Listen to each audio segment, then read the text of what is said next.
Sorry, can't hear anything. Oh, sorry. Sorry, I was on mute. I think I just ran through without. Okay.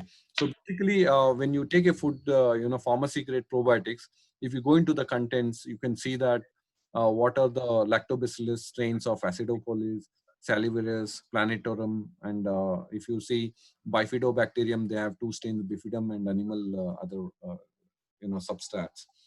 So similarly, today we will run through some of the two popular kefir and kombucha. The reason why we tried making kefir and kombucha is I didn't have trust in some of the pharmacy grade or in some of the dependency on only one Bragg ACV or on Yakult.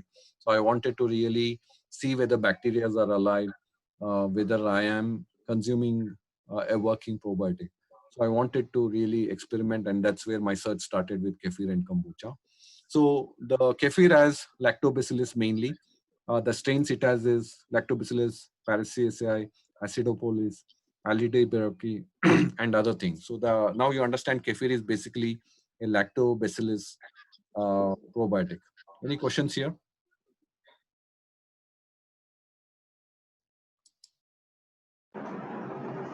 Hello. Yeah, go ahead. Sir, how to make this kefir? Okay, that's coming at the end of the session. So just hang on for some more theories and we'll run through that. So who was that? What's your good name? Sangeeta. Okay, so hang on. I'm Sangeeta. Okay. So what we'll be now talking or looking at is what are the various probiotics you can see and do at home. So basically someone talked about pickles. Yes, you have pickles, but not today's industrial pickles. They are not fermented. They're just preserved. Don't take industrial pickles. Make your own pickles. Sokata is one good option. Kefir is option. Yogurt also is not a good option today because the milks what you get has more poison than milk in it. So we don't want to use that kind of milk to prepare yogurt. Kombucha is a very good way to do it. I've not been doing any kvass or tempeh or miso, but these are the probiotics across the world. But sokata is easy, cabbage, beet also you can use, carrot also you can use. We'll just say about all that. So the best and easiest is sokata. So I think I tried this, but what went wrong with me is I couldn't keep these cabbages under the brim, which is nothing but salt water. And sorry to interrupt. Can you show me the previous slide, please? Okay. Yeah. Yes. Thank you. Okay. Yeah. So basically here what we are showing is you can prepare your probiotics with cabbage, beetroot, with even ginger also. And the other one is kombucha. So we'll just run through some of these. The easiest as even Gaurav with cabbage you can do, but the challenge is using the right amount of salt, keeping it under submerged inside the water. That was a challenge because most of these so probably Gaurav has done. I think he had. Gaurav, you want to talk about this quickly? Yeah. So can I show you my sauerkraut? Yeah, you want to share it now, or you can probably demos will go little end. Probably you want to give a quick hi. Yeah, sure. So with the sauerkraut, it's nothing but when you use usually use about 2% of salt for a sauerkraut. So maybe if you're using a big cabbage, you just grate it and then you use about 2 big tablespoons of salt to it. Nicely mix through the cabbage and you have to let it sit for like say 10 minutes or 20 minutes. So all the water will leave out of the cabbage because of the salt. It helps the water, it helps it release all the water. And then you transfer this to a clean sterilized glass jar. So when you put this into a glass jar or a ceramic jar, you push everything and put the water on top. The water comes on top. It needs to be submerged. The way to submerge it would be maybe a porcelain cup or a lid, or maybe pebbles and stones from your garden, a clean stone. So it will keep the cabbage submerged under the water. Otherwise, if the cabbage is again exposed to the air or the oxygen, you'll probably start seeing mold formation. But yeah, so that it's as simple as that. It doesn't have to be any more complicated, but you can also flavor it with things like cumin or mustard or whatever to make it a bit more interesting. But it's as simple as using garden pebbles, or maybe you can even use lids of ceramic cups and bowls and put the weight in. That's the way I would do my sauerkraut. Yeah, thanks. So apart from sauerkraut, you can also use beetroot, and even beetroot is a good way to ferment it, and it's a European drink. The easiest way to is that you just need a salt, beetroot, and boiled and cooled water. So we'll just skip this. Uh, Indian popular way is kanji. They do it out of carrot, and some of North Indians use it. So this is also a good Black option. People who are aware of in your families who have done this in your family traditions. It says clearly that you just have to use carrots and use the boiled water and put all this inside. And pretty much this also ferments in 3 to 4 days. Anyone has any good exposure on kanji? Part of the family tradition who has done this? I have not. I have done it. Okay, you can go ahead. Who was that? So I have Gauravi. Okay, great. So I have made it using beetroot because sometimes it's not always available. The black carrots are not available down south or where I lived. So kanji again works exactly the same. I mean, beetroot exactly works the same way as the black carrots. So you submerge the beetroot, chopped up beetroot. So you're exposing more surface area to the water and to everything. So you use boiled and cooled water and then beetroot and salt. So for as Santosh has mentioned here, for 1 cup of boiling water, it's about two teaspoons of salt. Pretty much similarly, use it in a glass jar and tie it up with a cloth. You need that to let it breathe for say about 3 to 4 days, roughly, depending on the weather. And you can even sun it, put it in the sun for some activity to go on, and then you can bring it back and use it after it's done, 3 or 4 days. But the more the carbohydrates in the beetroot, you can also see a slight mild fizz formation. It will get mild fizzy. It will be a fizzy drink, but not always. Yeah. Okay, and the popular kimchi, Korean way, sauerkraut. Yeah, go ahead, Gaurav. Probably these are. So if you have to go according to a very traditional recipe, it is not exactly as similar as what it's mentioned here, but it's roughly the same. So what they use is a Napa cabbage, which is a bit broad and a softer cabbage compared to our cabbage that we get here regularly. So they are big leaves. So what ideally people do is they cut the daikon, radish, spring onion, ginger, and they also use pear, the fruit pear. So sliced, and this is nicely kept inside the leaves and rolled. So these the carrots, the pears, and the radish and the spring onions, everything is kept inside the cabbage leaves and rolled. So these are placed inside glass jars, and the crushed chili, crushed salt. Firstly, it going back to the same way that I explained about the sauerkraut, the cabbage leaves are first soaked in salt water for it to release all the water. And then once the water is released, this mixture is again rolled inside and submerged so that the spice mixture and the water comes on top to the brim. Yeah. So this can be fermented up to 3 to 4 days or even 5 to 6 days, depending on how strong the flavor gets, and then can be stored in the refrigerator endlessly. Yeah. Sure, thank you. And so that was about thing. And you can also do it with turmeric. I've done it with ginger. So turmeric, Gaurav, you have any experience on that?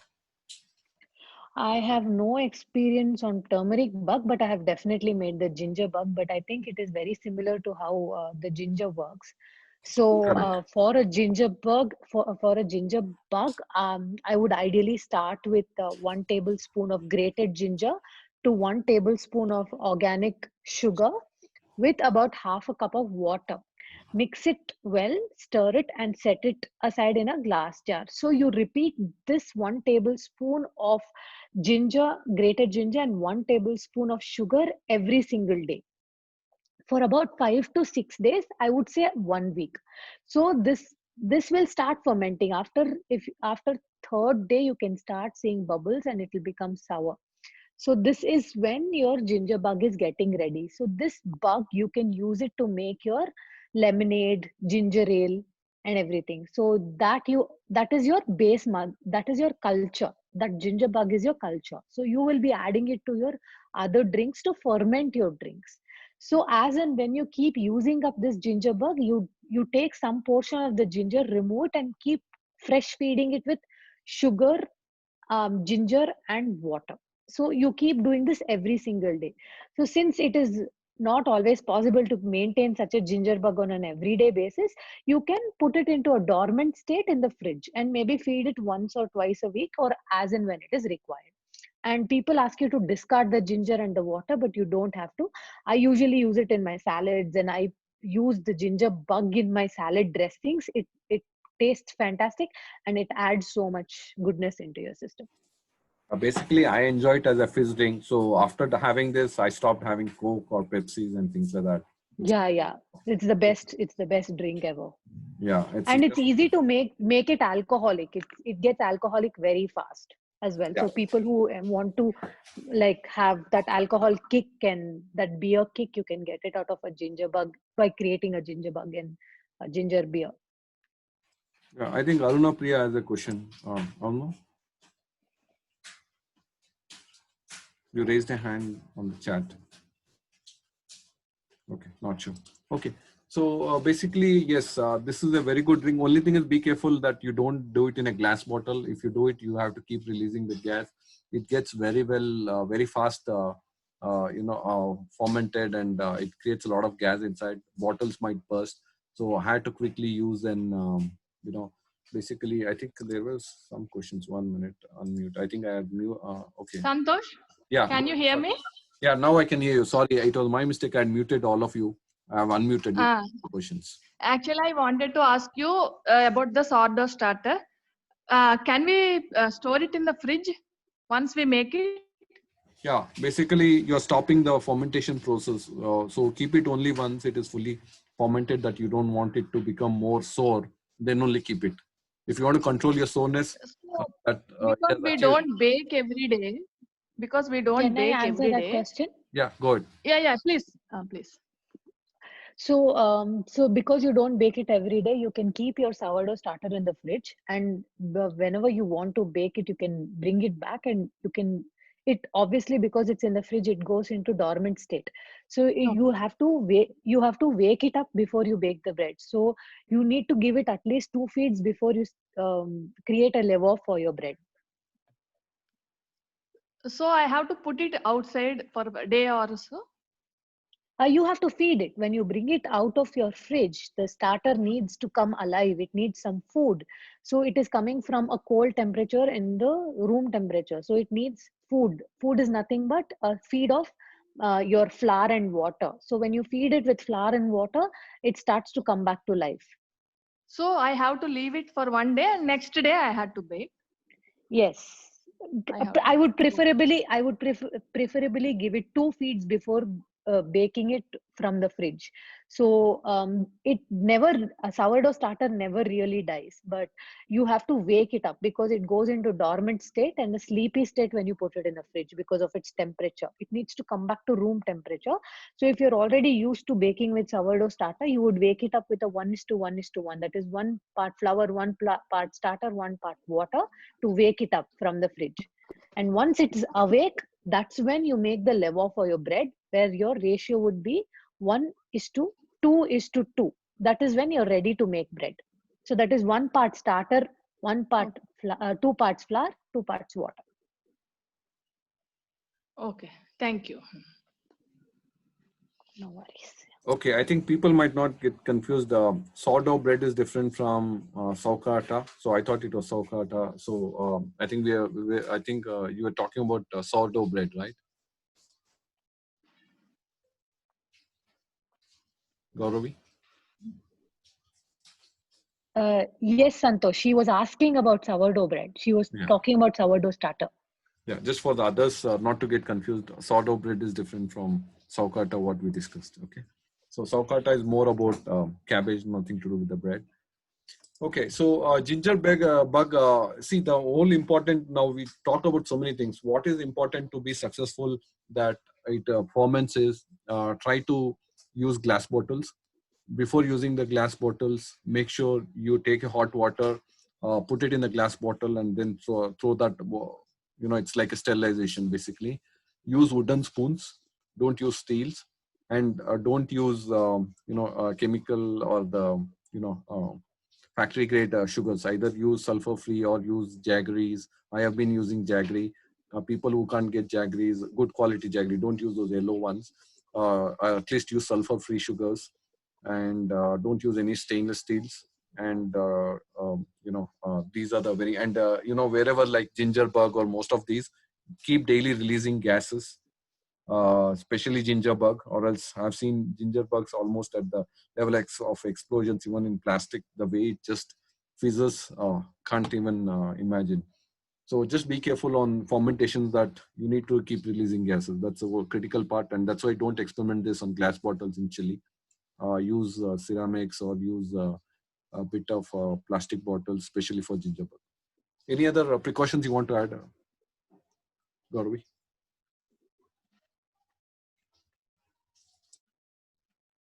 So yeah, again, not really, because these cultures never really die, but also make sure you use sterilized, clean spoons, clean hands. Otherwise, you'll be killing your, creating mold on your starters. It's hard work. And also, like Santosh already pointed out, don't use too much Dettol or disinfect your surfaces, or do not use too much of sanitizers before handling any of these, because you'll be killing all the good bacteria in the cultures. So that's one of the things that are important. Yeah, just plain hot water to sterilize your jars and air dry it, yeah, before you start using it. And cross contamination is one of the things that are possible. So if you have like a fermentation table, say suppose you keeping your ginger bug, your kombucha, your yogurt, maybe your sprout counter, and your fruits all in the same place, there could be a lot of mold formation, because there'll be a lot of cross contamination happening between all these things. So try to keep all of this a little distant from each other. So important is when you ferment, it should smell like a good taste, good smell. If you somewhere find there is whitish thing on the top, especially in some it comes. Yeah. But if it's not smelling well, you better restart the batch. So that's why I always start with small batches, experiment, understand, and then go for bigger batches. Yeah, you can also see pink layers form on top with these little bubbles that go on top of sourdough starters, and these kind of molds that happen. Yeah. See, it should be foaming like this, or the bubble should be like this. I haven't seen so big, but you can see small around in those corners. But this is a very good one if you can see so much of bubbles. But glass bottle, it can burst. There are chances it will burst. Make sure you release those gases. So now we are going to come on how to do kefir. So kefir is one of the very popular one, easy to do, and there are two options to do that. Either you can use coconut water or milk. I've been using coconut water because today's milk are so bad that I might kill those kefirs. It might not grow, or I don't want to risk those kefirs. So basically, that's why the advantages is it's not only for digestive. It is a good, powerful one, probiotic. It also improves your bone health and protects against cancer because it can improve your immunity. And it's once again a European origin. But most of them, they use milk, but here I would say prefer to use coconut water for the only sake that there's adulteration.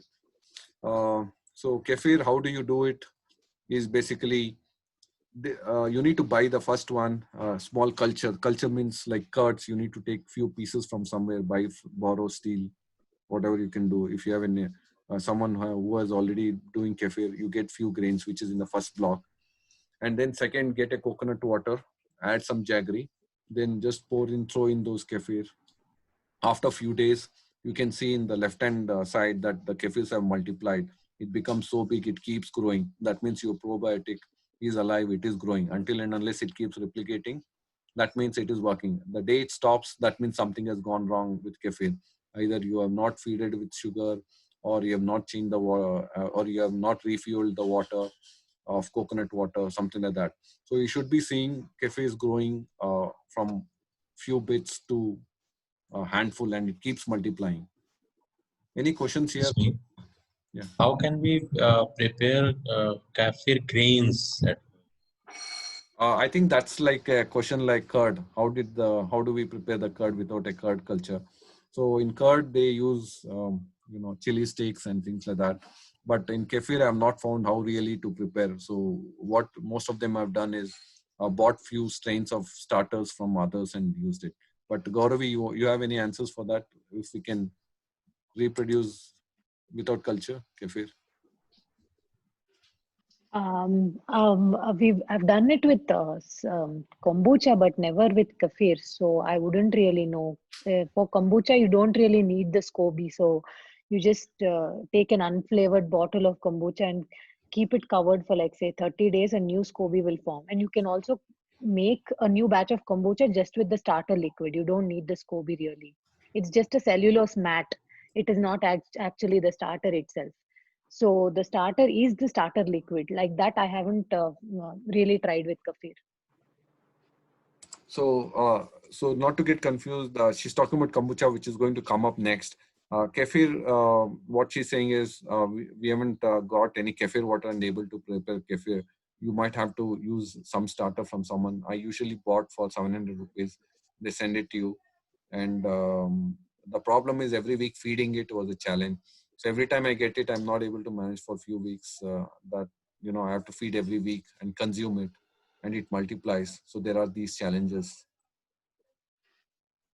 So I bought kefir, but it is written that you have to use it only for 5 times. Why it is so? So basically you would have brought a kefir water, not the kefir culture. Okay, but he took 700 rupees for the same only. And it is only for, I can use it 5 times only. No, 5 packets that I have to use 5 times. No, it's not like that. If you keep feeding it weekly with coconut water and jaggery, it will keep multiplying. It is just like a curd process. Every time you want to multiply the curd, you take little curd, add to the new milk. Here, instead of milk, add coconut water and jaggery. Jaggery also. Yeah, it needs sugar to it because coconut water with some jaggery. I think Nilofer had some question. I think she exclusively wanted to discuss. Nilofer, you can unmute yourself and ask your question. This whole completely unknown to me. That's why I requested you to take a class on this and to explain in detail. So is this detailed enough that you are able to understand that we can move forward? Yeah, but I still need some hand holding. I think I'm going to request you or Gauravi to help me out on a one-to-one basis to get started at least. Sure. I think I've lost all the starters. So Gauravi is our next bet. She can send some cultures across if she doesn't mind. Thank you. Oh, certainly. I can send you. I have a lot of kombucha culture, but no kefirs. Okay, so then let's So how kombuchas. benefits of the two same? Like, are we deriving the same benefits from them, or like No, the strains will vary. Kefir and kombucha will have, but pretty much as you told, as we saw kefir as lactobacillus. For kombucha, do you have any update, Gauravi? What is it, lactobacillus or the other two strains? It's not lactobacillus, but I am not sure of the names, Santosh. Yeah. Okay, no problem. But let's get into kombucha. But before that, kefir, this is how it looks. The grains keeps moving up and down. It keeps floating. I see the bubbles. So this is the way that you can say that kefir is really growing. Your probiotics are active. My So kefir, it how goes to up know and comes that it down. is ready to use? Ready to use is after 4 days, it's ready to use. Okay. And it keeps multiplying. The taste will become sour. So whenever you feel after 3 days that taste, you can start consuming and refilling it. Or else, if you want more soreness, you can wait for more than a week and then take it. But every week, at least feed some coconut water, fresh coconut water, and there is no mother in this, so it cannot, like a bragg apple cider vinegar. You don't have to feed; it feeds on mother which is there inside. But for kefir, you have to feed weekly. Santosh, Yeah. when we drink it for the first time, do we experience loose motions, vomitings, and such things like that?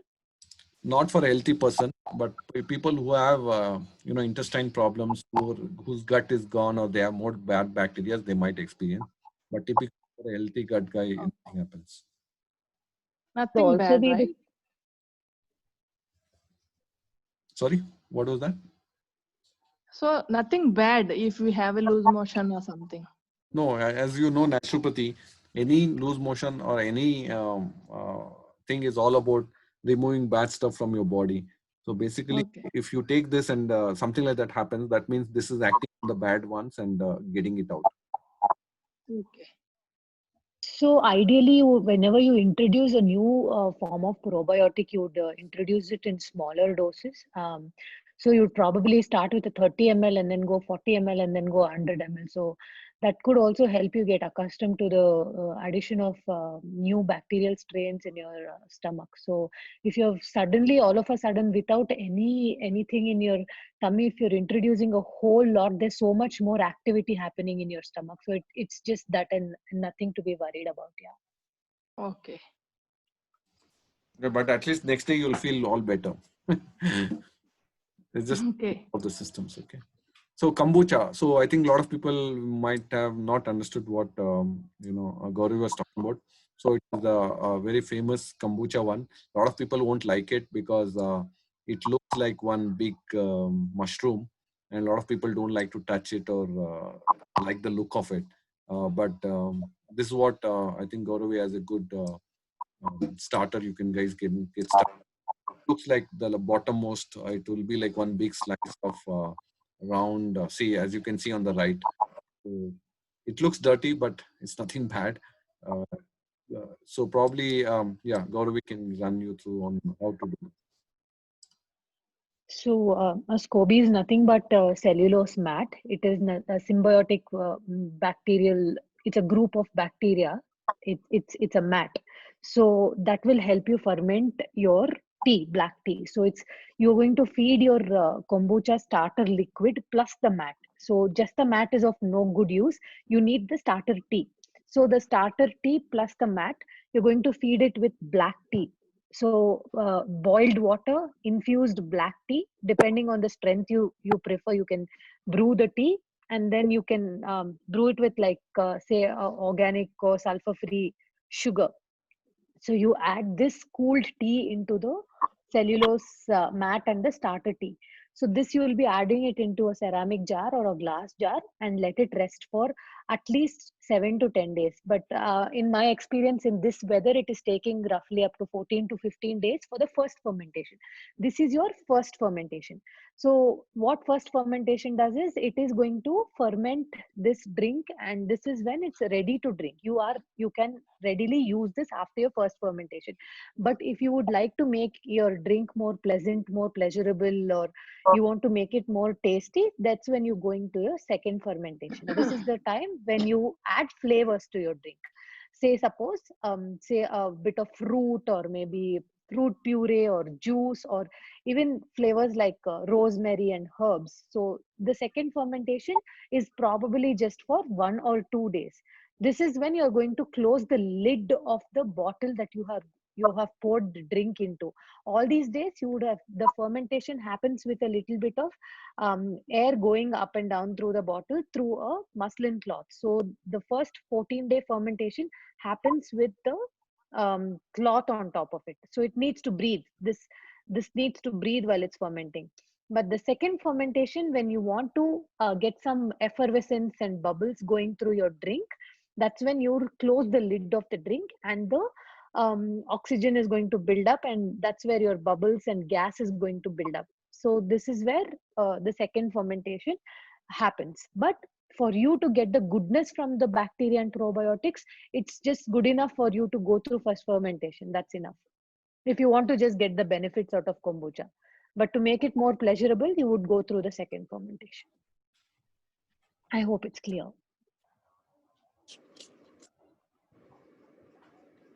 Just to add what Gauravi told, this kombucha, basically when you heat or make the tea or without milk, that is, I don't know whether you call, I used to use green tea for my kombucha. Don't pour hot one onto your mat or coffee, it will die. Yeah, you'll kill the Boil it, then cool it, then filter it, then add a bit of sulfur-free sugar or jaggery, then introduce your Scooby. And as she told, this cannot be just closed lid like ginger beer, all that. You just have to allow it to breathe with a cloth covered. Otherwise, if you put hot tea, it is going to die. So you'll not see kombucha. It might smell bad. It might not it might not double up. So basically, what is important in this whole process is these small mistakes can kill your starters. It can make it, and if you drink anything with one, you didn't realize it was spoiled. You thought it was probiotic. You might have those loose motions more quicker and longer.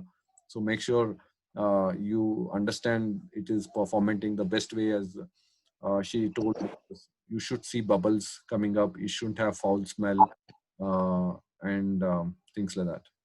Those are the Santosh, if you would like me to show a kombucha, sure. I can show it to you right Sure. now. I'll just stop my share. I think we are okay. You can yeah, you can just try now.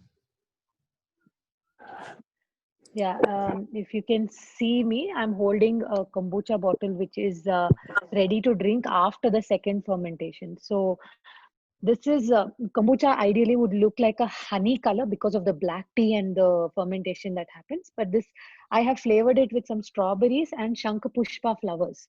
So I just gave it a butterfly blue pea flower extract just to add some goodness to this. So this is well fermented. I had refrigerated this because if I keep this outside, it is going to explode because it has already, the gas is full. So if you see me, I hope this will fizz up. Or yeah,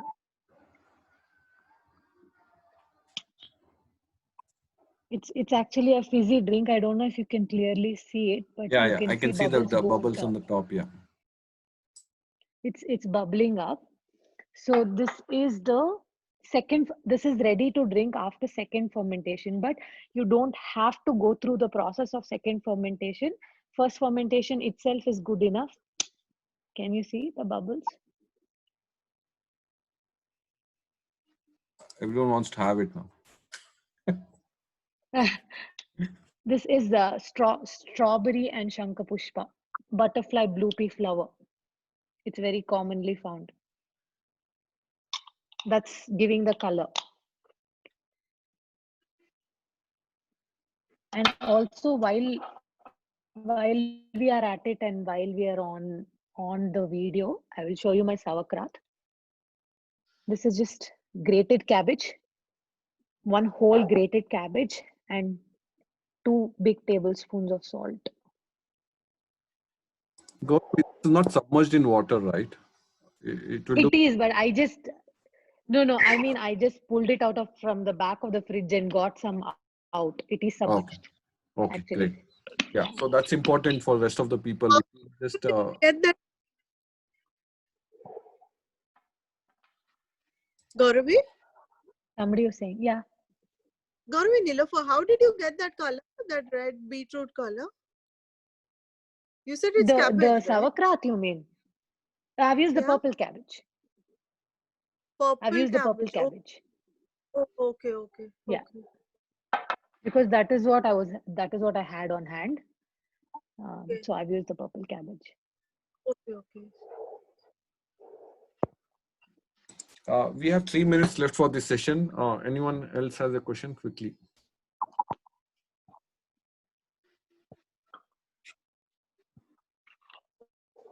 So are we having any demos in this session, like preparing anything? I think that will be probably next session will be by Gauravi. She couldn't make it today. We'll try to arrange for the next Saturday 9 p.m. webinar and she can run through that. Okay, okay.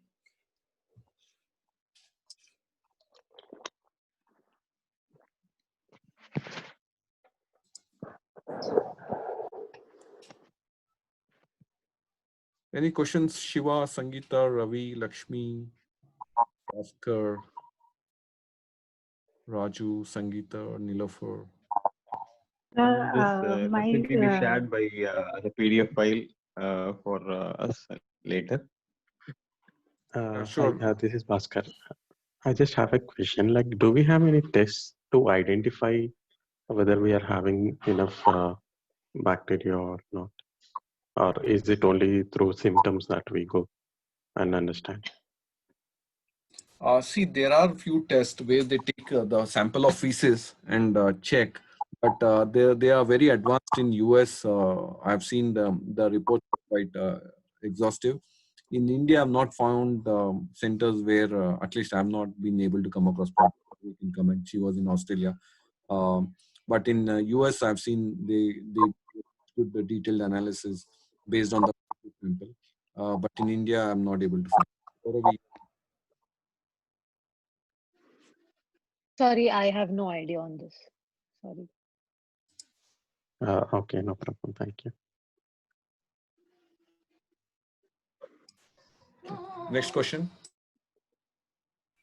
Yeah, hi Santosh, I'm Ravi here. I recently bought Dauber's apple cider vinegar, and I can see the grains, the mother grains below the bottle. I think at the end of the bottle, should I use the grains for using these cultures, like what you're explaining? No, see, Bragg ACV is about apple. Sauerkraut is about cabbage. This one is, so everything has a different medium. So we have not intermixed and tried anything. I tried fermenting during my garden. I had to put probiotics, I had put cow urines, I had put decomposer, every bacteria. I have not tried on human fermented foods. So everything has a different medium. So not to mix. Bragg ACV is all about apple. Kombucha is all about school. Sauerkraut is all about. So you understand the mediums, right? Just correct. So, okay. So after this, like, you know, this is the Dauber product that I'm talking about. So the mother that I seen is at the end of the bottle. Should I leave it or can I reuse that? You can consume it. You can consume it because you're not going to ferment it. You're not getting organic apples here. So just consume. Oh. Okay. Yeah. But it's not a great one. Try Bragg ACV. You'll find the difference. Yeah, I didn't know that. Yeah, probably the next time I'll get the Bragg. Santosh. Thanks for your advice. Is it available locally